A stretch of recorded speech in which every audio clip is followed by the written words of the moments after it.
You're listening to Curious Cat, the podcast that examines the shadowy space where science and the supernatural collide. I'm your host, Jennifer Holtz. Join me every week as I explore what it means to be a soul in a meat suit. Welcome to Curious Cat.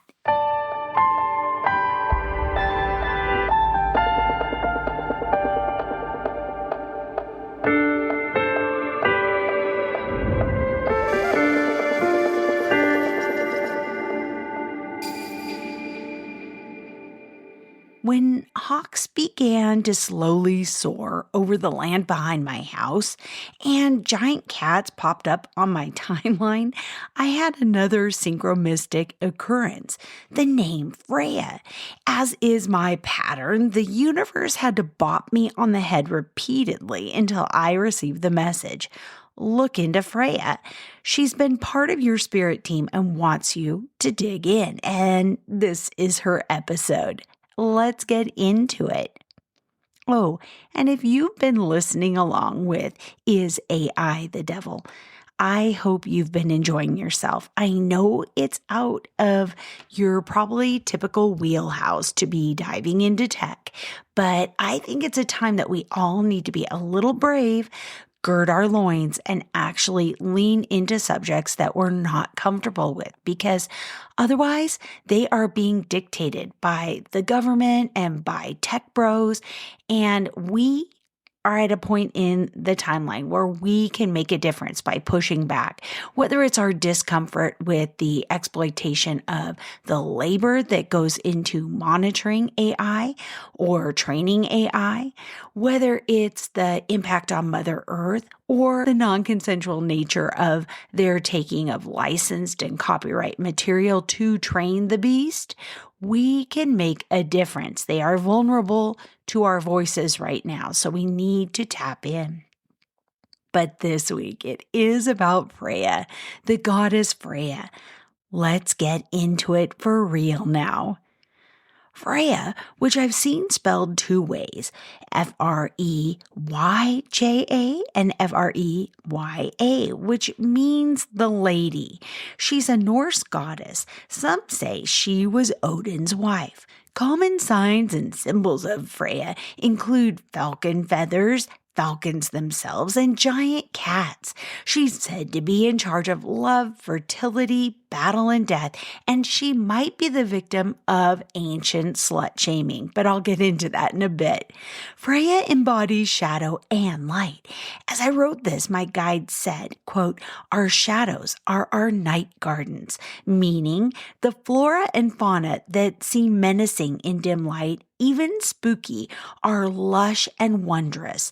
Harvest the gifts of your night gardens. Incorporate them into your daylight self, and you'll marvel at your new substance and power. Okay, thanks for that, guides. Back to the Norse goddess Freya, though. Often, she's reduced to this, being in charge of love and fertility. But keep reading and you'll see she's also in charge of battle and death. She's both sides of a coin, right? Life and death, love and war, seemingly unrelated. Love and passion unite all of these topics. It's tough to get soldiers to fight for passionless causes. That's why war propaganda machines always make up stories to promote the cause, making the enemies appear severe and ugly, barbaric, disgusting, using racial tropes, while the other side is portrayed as strong, smart, and stunning. War propaganda is based on strong emotions, too, and Freya saddles emotions that span the spectrum. Back to that message my guides gave me for a second, though, and warning, I'm going to cuss. Freya embodies shadow and light. As I wrote this, my guide said, our shadows are our night gardens. Okay, I know I'm repeating it, but this meant that the flora and fauna that in dim light feel menacing and spooky, and I'm thinking of like Florida, the Spanish moss that's dripping from the trees above you. They are actually lush and wondrous things. Harvest the gifts of your night gardens, incorporate them into your daylight self, and you'll marvel at your new substance and power. I promise it was worth a repeat, because put another way, Rebecca Hawley from Australia writes this: "Fuck that shit. In our world, to be in touch with the authentic self that resides beneath the conditioning, the destructive beliefs, the patterns of should and can't and don't know how, is an act of defiance.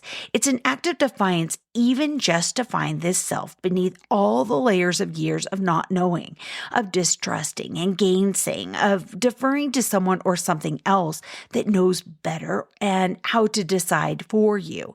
It is an act of defiance to love your body, to respect your desires, to follow your passions, and maintain your boundaries." Rebecca goes on to say this: "I can think of almost no better deity than Freya to represent the sheer strength of self and warrior spirit, sometimes needed to protect who we are and speak our truths. But what makes her so powerful is that she is also a force of love and has an open-heartedness that allows her to see and feel into her own sense of righteousness. She is adaptable and fearless, so capable of laying down her weapons for love as she is fighting toe-to-toe for a cause she knows deep in her bones to be right." Wow, I hope you are feeling that rush of confidence and power. No matter the gender you identify as, the divine feminine in all of us just got a boost, didn't it? There's an infamous necklace associated with Freya. Yeah, Freya was said to own a famous necklace called the Brisingamen, which in Old Norse means fire necklace or amber necklace. It was allegedly forged by 4 dwarves, known as the most beautiful jewelry in the world. This necklace represents immense beauty, sexuality, and in some tales, it was a protection. It made the results of a battle favorable to you, and it held magical powers. The myth says Freya spent one night with each dwarf in order to earn the necklace. The necklace was stolen by Loki, and Loki discovered how Freya acquired the necklace and informed Odin, who consequently ordered him to steal it. Heimdall, who was a god that watched over the Bifrost Bridge, which leads to Asgard, later recovered the necklace for Freya. The necklace is described as being made of many strands of gold and precious amber, and was said to have glowed. I was curious about this. Maybe it was due to her payoff for the necklace, but no matter what, I dug deeper and found this from pathos.com. And again, you'll find links to all of this in the show notes. They write this: how Freya acquired the Brisingamen, what the lore actually says. We don't have that much in the lore about the story of how Freya acquired the Brisingamen, given that we're reconstructing the religious beliefs of a 1,000-plus-year-old culture that didn't have a tradition of writing most things down. This isn't surprising. What is surprising is that the version preserved in the lore is very different from how most modern storytellers present it. A woman creeping down a staircase, carefully avoiding the notice of dwarves. The most detailed version of the story can be found in the Saga of Olav Tryggvason in the Flatterbok, a standalone manuscript that was transcribed by 2 Christian monks in the 1300s, and as such, it was heavily Christianized. Here's the translation.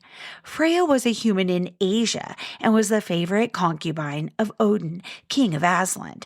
When the woman wanted to buy a golden necklace, no name was given here, forged by 4 dwarves, and then they named them Dovlin, Africa, Burling, and Greer. She offered them gold and silver, but they replied that they would only sell it to her if she would lie a night by each of them.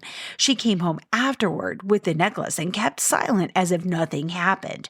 But a man called Loki somehow knew and came to tell Odin, King Odin. He commanded Loki to steal the necklace, so Loki turned into a fly to sneak into Freya's bower and and stole it.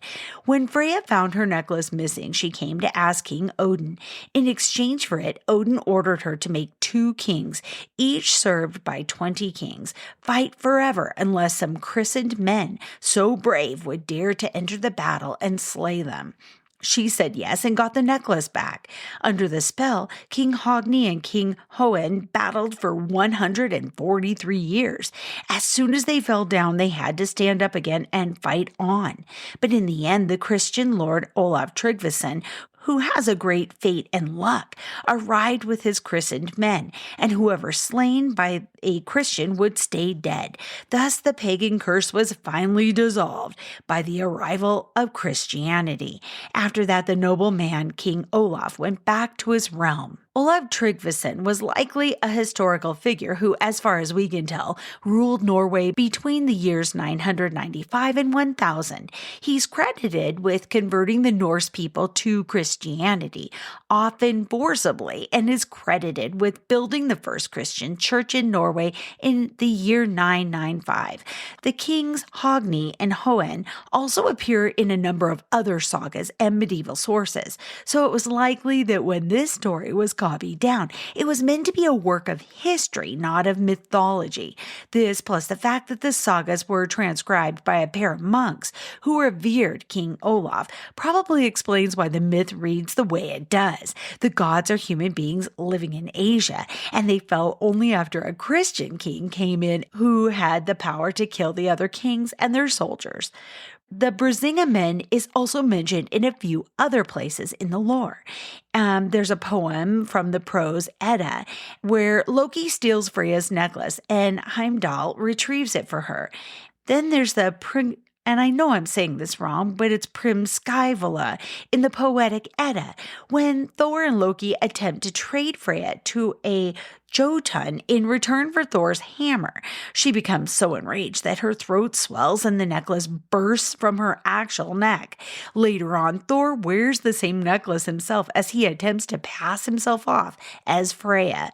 So let's get through the Christian overlay. Since Freya, Loki, and Odin are mentioned in many other myths, and none of these myths indicate in any way that these gods were actually human beings who lived in Asia, I think we can weed out that particular interpretation. That said, where does this myth take place? Asgard, home of Odin; Vanaheim, home of the Vanir, and the original home of Freya, possibly; Svartalfheim, which is home of the dwarves. Does this matter? Did we just order furniture from IKEA on our Alexas that are listening in? I don't know. Also, we can probably cut out the section about Olaf and the other Christian kings.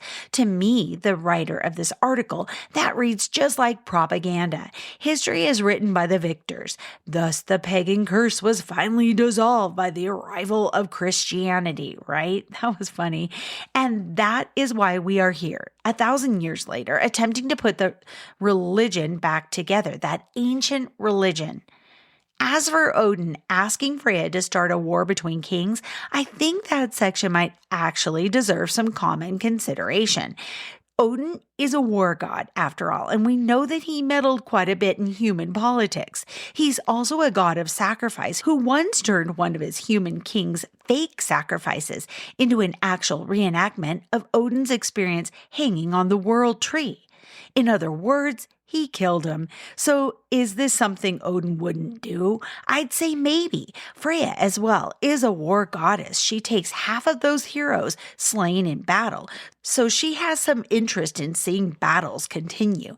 She's also called the Strife Stirrer, as opposed to Frigga's title as Frith Weaver, because let's admit it, how many wars have been fought over beautiful women? Freya is the most beautiful goddess in Norse mythology, after all, and the Jotnar are constantly trying to find a way to claim her. She's also associated with gold and sex and fertility, all of which would make any king fight to have her, I'd say. Then the author says this: just the facts, ma'am. If we weed out all this extra stuff, I think that the bare bones of this story are pretty straightforward. Freya wanted to buy a necklace. The dwarfs would only sell it to her if she spent a night with each of them. She does that. that, she gets the necklace and she leaves. Loki somehow finds out about this and tells Odin. Odin tells him to steal the necklace, so he turns himself into a fly and goes into her bedroom and steals it. Freya wakes up, realizes her necklace is gone, and asks Odin where it went. Odin tells her he'll give it back to her if she makes two kings war against each other, which she does, and she gets the necklace back. So why did he, she, they? In author Kara Freya's daughter's opinion, many questions are left unanswered. How did Freya find out about the necklace? Why did she desire it so much? What does it symbolize to her or to us? And what powers does it have? Why did the dwarves ask for one night each in payment? What specifically happened during those nights? Don't assume the obvious. Give it some thought. Why did she keep this transaction secret? How did Loki find out about this transaction? Why did he tell Odin? Why did Odin care either way what Freya did or with whom?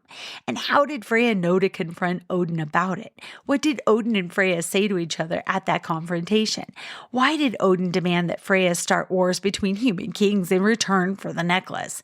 There's not necessarily a right answer to any of these questions. In any event, finding the right answer in mythology is not the point. It is, however, important to dig into the foundations of the myths and base our individual interpretations on those, and not base our understanding of a myth on someone else's interpretation of another random blogger's interpretation. So read it for yourself and make up your own mind. It's the heathen thing to do, she says. Then there's Satyr and Freya. Freya is often attributed with bringing the art of magic, Satyr, first to the gods and then to human beings. Satyr uses magic in order to understand the course of fate and then uses that knowledge to bring about change. Those who practice Satyr attempted to weave new events into life. That's intriguing, especially in light of my recent shows on AI. Can we weave a failure of AI into the AI algorithm somehow? I am going to keep dreaming about that. I wanted to learn more about Satyr, though, and I found the Motherlode from Norse Mythology for Smart People, who writes this. Satyr means cord, string, snare, is a form of pre-Christian Norse magic and shamanism concerned with discerning the course of fate and working with its structure to bring about change, which was done by symbolically weaving new events into being. To do this, the practitioner, with ritual distaff in hand, entered an ecstatic trance in order to be able to interact with the world of spirit. The practitioner's intended task typically involved a prophecy, a blessing, or a curse. Archaeologist Neil Price has provided an excellent summary of the known uses of Satyr. There were Satyr rituals for divination and clairvoyance, for seeking out the hidden both in the secrets of the mind and the physical locations, for healing the sick, for bringing good luck, for controlling the weather, for calling game animals and fish. Importantly, it could also be used for the opposite of these things, to curse an individual or an enterprise, to blight the land and make it barren, to induce illness, to tell false futures, and thus to set their recipients on a road to disaster, to injure, to maim, and kill, in domestic disputes, and especially in battle. The Norns seem to be the foremost masters of Satyr, since they use weaving to establish the fate of all beings, surely an allusion to the techniques of Satyr, given the highly magical task to which they put those techniques. Perhaps because of this connection, a practitioner of magic was sometimes called a Norn, Old Norse for witch with a lowercase n. Two of the Asir and Vanir deities are noted masters of Satyr, the goddess Freya and the god Odin. Both Freya and Odin in turn can be seen as the divine models of Satyr practitioners among their respective genders. Satyr was a highly gendered activity during the Viking Age, so this distinction is of prime importance. Freya is the archetype of the vulva, a professional or semi-professional practitioner of Satyr. It was she who first brought this art to the gods. The vulva wandered from town to town and farm to farm, performing commissioned acts of magic in exchange for room, board, and often other forms of compensation. The most detailed account of such a woman and her craft comes from the saga of Eric the Red, but numerous sagas, as well as some of the heroic poems, most notably the Voluspa, the inside of the vulva, contain sparse accounts of satyr workers and their practices. Like other northern Eurasian shamans, the vulva was set apart from her wider society, both in a positive and a negative way. She was simultaneously exalted, sought after, feared, and in some instances reviled. However, the vulva is very reminiscent of the Veleda, a seeress or prophetess who held a more clearly defined and highly respected position amongst the Germanic tribes of the first several centuries CE. The Veleda was also modeled on a goddess who, over the course of the centuries, became Freya. In either of those roles, a woman practitioner of these arts held a more or less dignified role among her people, even as the degree of her dignity varied considerably over time. On the other hand, the sources are clear that according to the societal norms of the Viking Age, satyr wasn't a fitting activity for men.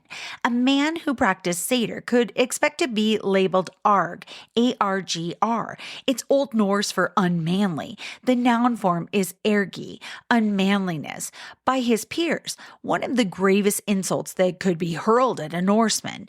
While there were probably several reasons for satyr being considered arg, the greatest seems to have been the centrality of weaving, the paragon of the traditional female economic sphere in satyr. Still, this didn't stop numerous men from engaging in satyr, sometimes even as a profession. A few such men have had their deeds recorded in the sagas, sometimes even as a profession. The foremost among such Salo men was, of course, none other than Odin himself. And not even he escaped the charge of being arg.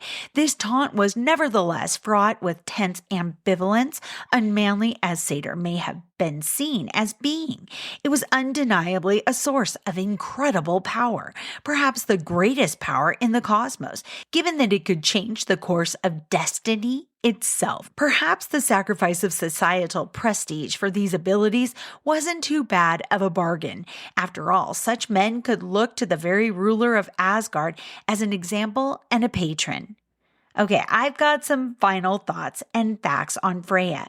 After the synchronicities that led me to learn Freya's name, and now a whole lot more about this powerful Norse goddess, I realize she's been a major force for our family these last 6 months. She's made room in our hearts to expect miracles and helped to bring those miracles to fruition. She's also made certain we looked up to notice the beauty around us, even in the thick of it, even during the battles that we faced. I'm grateful she took an interest in us, and I'm honored to know her.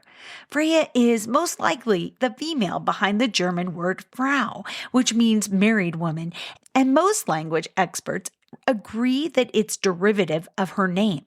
Friday, the day of the week, is also likely named after her. If you would like to call in Freya, inhale deep into your chest and imagine her wearing a cloak of falcon feathers. As you exhale, picture your relationship with her taking flight. When you take care of yourself, by the way, whether it's to steal a couple minutes to rub lotion on your dry skin or take a shower, think of the beauty and the life in the goddess Freya. Picture it absorbing into you, dear one. If you receive a message or symbol from Freya, weave it into your day with a simple thank you, Freya, and feel her blessings wash over you. Until next week, stay curious. I love you.